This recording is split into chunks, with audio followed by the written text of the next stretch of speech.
Alright, so the New York Knicks, right? Fucking last time I made a video on this channel, Knicks preview video was to the 2000 yeah, it was for the 2016-2017 season for the New York Knicks. I didn't make one last year. I wasn't well, I was home, I just didn't have the time and I just didn't make one last year, whatever. Um but furthermore, back then, so we were coming into the season. We just signed Joakim Noah. We just signed Derrick Rose. Um, and, we supposedly were, they were calling us a super team back then. And in my preview video, I was kind of, I didn't have high expectations. A lot of Knicks fans did, but I didn't because I already knew what was up with the team. I thought they'd probably be an eighth seed or a ninth seed or something like that, but turns out they were worse than that. But Knicks fans back then, they were telling me in 2016 that those 16-17 Knicks were going to be battling the Cavs in the Eastern Conference Finals. I was like, all right, yeah, okay, bro, sure. Um, that shit wasn't happening, but. This video is just looking quick at that and just my free agency thoughts. I'm gonna put that shit out there, some NBA thoughts or whatever. So the team now I'm way more positive about this team coming up, um this 18-19 season, NBA season for the New York Knicks, because finally, I didn't make this video last year, but finally we're free of Carmelo Anthony. Like I've been wanting that as a Knicks fan probably since after the 14 season when he went into free agency. I thought at that time it was time to part ways with Carmelo. Even for it was the best for him, best for the team. But we can offer him the supermax, and we fucking did. We paid. That man got paid, and fucking he stayed, and ended up asking for a trade fucking anyway, and he got traded to OKC, and now he's most likely getting out of there because he didn't fit in there. And a lot of Knicks fans now, well, actually, not a lot of them don't. A lot of you guys still cape hard as shit for Melo. I have no idea why. He's on a different team now. And then all y'all told me, oh, watch, now Melo's going to flourish because he's on a team full of all-stars, Paul George, Russell Westbrook, blah, blah, blah, blah, blah. He was on a shitty Knicks team. All right, well, what happened? We had a whole season sample size of Melo with two playing alongside two other all-stars. And guess what these Melo fans do? They use the same excuse they used when he was on the Knicks. The same excuse. He's not being utilized right. Blah blah blah blah blah. They don't know how to use him. It's the coaching. It's the players around him. It's the same bullshit. He's gonna go to another team and they're gonna do the same fucking shit. Unless he goes like Golden State or some shit.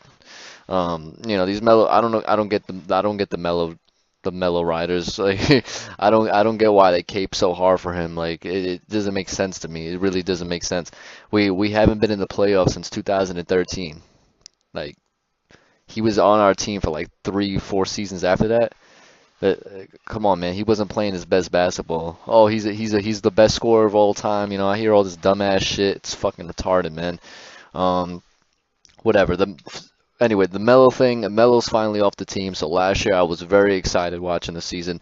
It was the first time in a while I was actually excited watching for Knicks games because Carmelo really like to me, the whole team thing with the Carmelo, like how the Knicks were operating under Carmelo Anthony's, like as him being the top dog in the team, it just wasn't getting us anywhere, and it wasn't doing it. Like we should have part ways, and then they just gave him a max, and that shit pissed me off. But fucking finally, we traded him.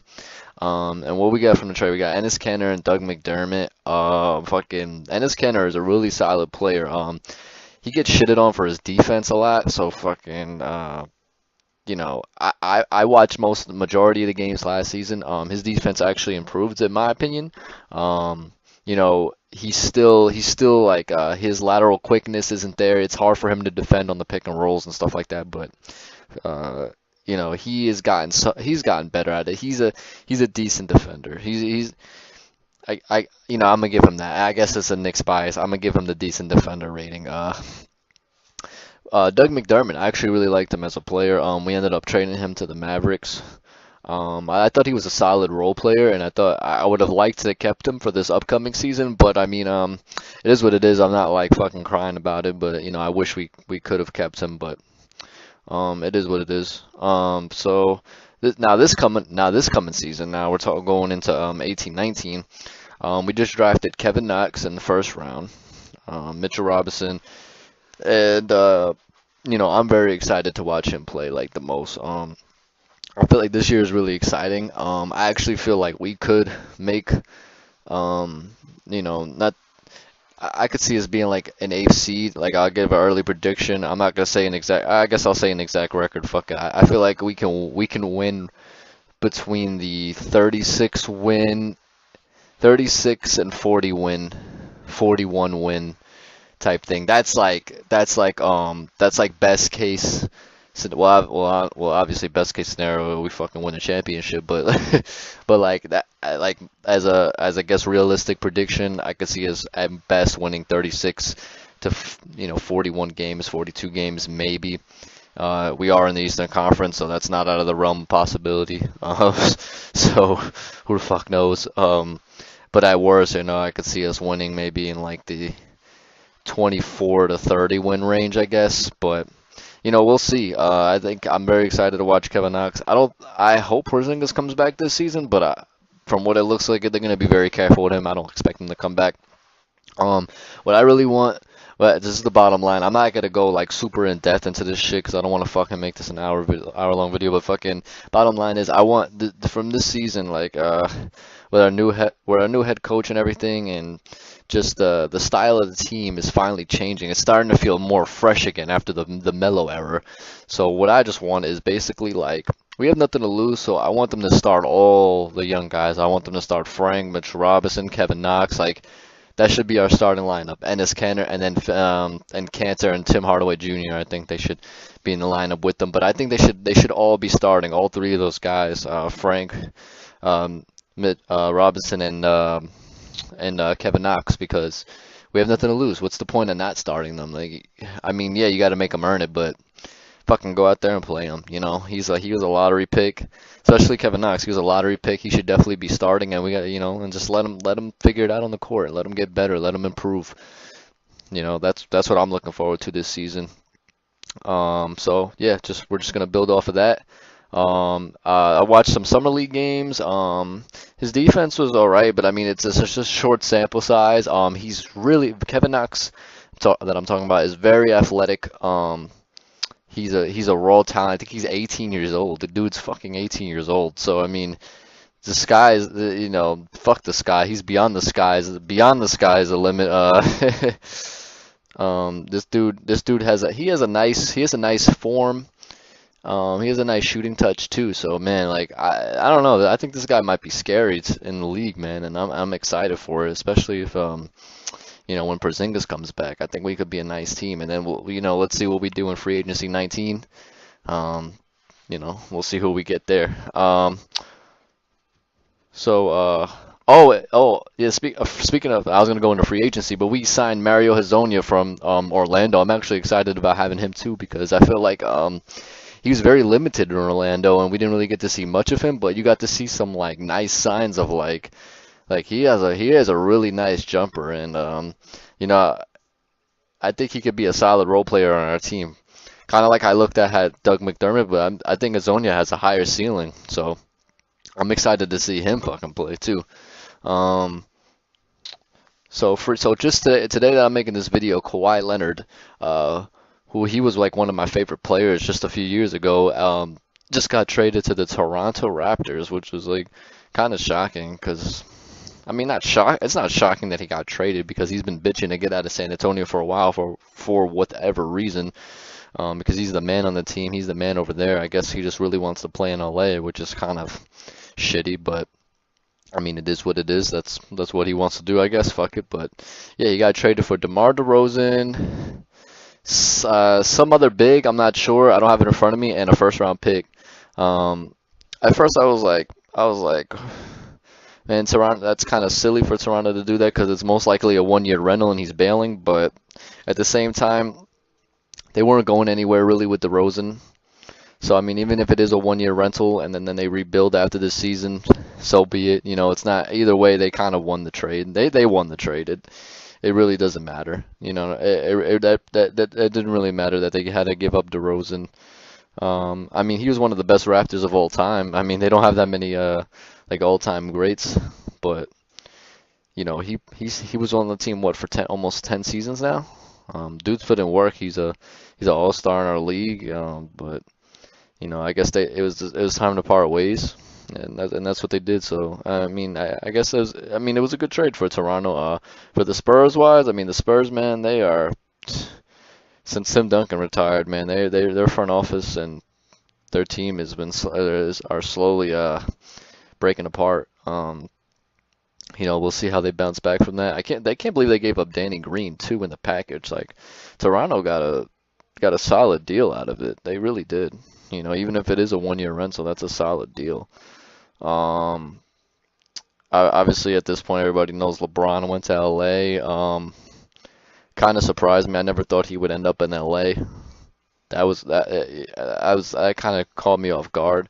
I thought he would honestly in this free agency I thought he would just stay in Cleveland. I mean, I thought the same thing in 2010 when he left Cleveland to go to Miami. And I thought this time around I really thought there was like no team that he could really go to because I was like, I mean, back then, yeah, he had Wade, Wade and Bosh were in their primes, and he had, that chance to form the super team, and he did it. But I thought this time around there was no team that I could like I thought of that I could see him fitting in. Obviously, he can go to any team, but and make them better. But I didn't see him actually going to LA because in this era it was always the LeBron versus Kobe debates, and him to go to the team where him and Kobe are looked at like the two best players of this generation, and he's going to go to obviously Kobe's not playing anymore. It was a team that Kobe played 20 seasons for, and he just retired a couple years ago.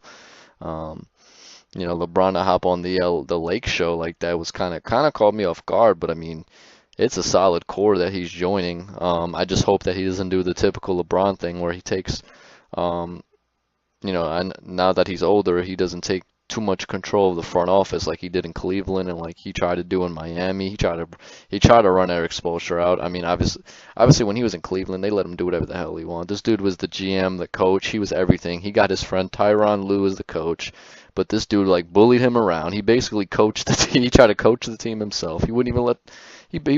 Some of the times you would say to yourself like, "Damn, let the coach do his job, LeBron." Like, and the dude. And he wants to play. He wants to play. He doesn't. I've never seen him really buy into a system. He kind of wants to play the way he wants to play.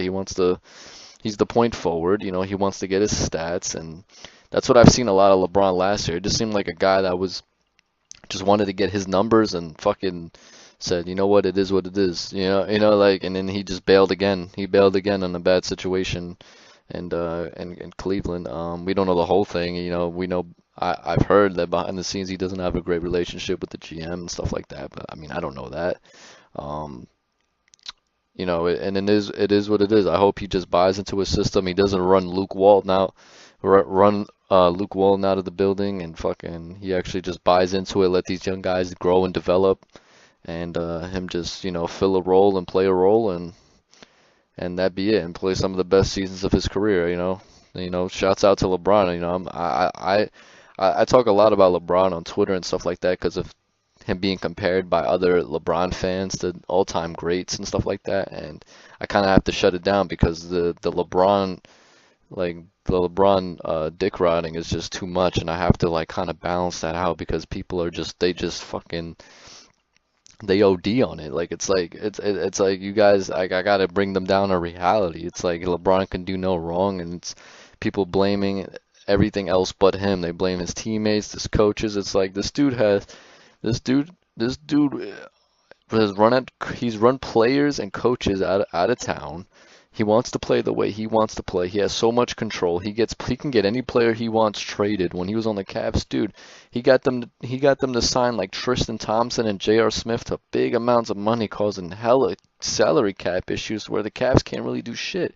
Kyrie had to get out of there. He didn't want to play alongside LeBron anymore. We don't know I don't know the full thing there anyway, but obviously, Kyrie, the people are like, oh, it had nothing to do with LeBron. It probably had to do something. If he wanted to play with LeBron that bad, he probably would have sucked it up with the GM and or whatever and stayed to play with him. But obviously, he wanted to get out and be his own man. And shouts out to Kyrie. Free agency 19 come through. I hope so, man. I want to get Kyrie so bad on the New York Knicks. I wish we could, but we'll see. We'll see in free agency in 2019. But Yeah, what else happened in this free agency? Chris Paul signed an extension. No other big moves really that I can think of off the top of my head. Um, just the LeBron and then the Kawhi thing happened today. So, yeah, so New York Knicks, free agency, those are some of my thoughts for right now. And yeah, maybe I'll make some videos throughout the season and stuff like that, and I could talk about various NBA topics, or if anybody comments and shit, or has questions, or wants to debate, or talk about, or has, any questions about the NBA, just wanted to shoot the shit about it, like, I'm a very big fan of basketball. Obviously, I watch a lot of NBA basketball. Like not just present day, like I'm talking like when I was in high school and stuff like that. During the summertime, I would sit down and watch old clips. I'm talking from the 40s on, like to the first NBA game to the fucking to present day. Like I've watched so many all-time greats, and that's why I go off on Twitter so much when these LeBron and Kobe super fans fucking try to shit on all-time greats to prop up LeBron and other people of this era to make them look better. It's like, wait a minute, you guys have no idea what the hell you guys are talking about. Yeah, you know what I'm saying? Like somebody the other day tried to tell me that Jordan, like that Pippen saved Jordan and fucking yeah, they just try to fucking say some of the craziest shit ever. Like Jordan would never guard another team's best player, and just crazy stuff that you're sitting to yourself like reading this, and especially somebody like me who's watched like all of all the Bulls finals in the 90s, and who's watched, countless Jordan games, not just playoffs. Like I'm talking like I sat there and watched regular season games and stuff like that and documentaries and all types of stuff. And people are sitting here trying to tell me like stuff that they think they know about what I already know. And it's like no, you guys have no idea what you're talking about. And then telling me that I have no idea what I'm talking about. And it's like, it's just kind of frustrating sometimes, but um yeah, but whatever. Let me stop rambling on about that shit. But yeah, so that was my video, and I'm out of this bitch. Peace.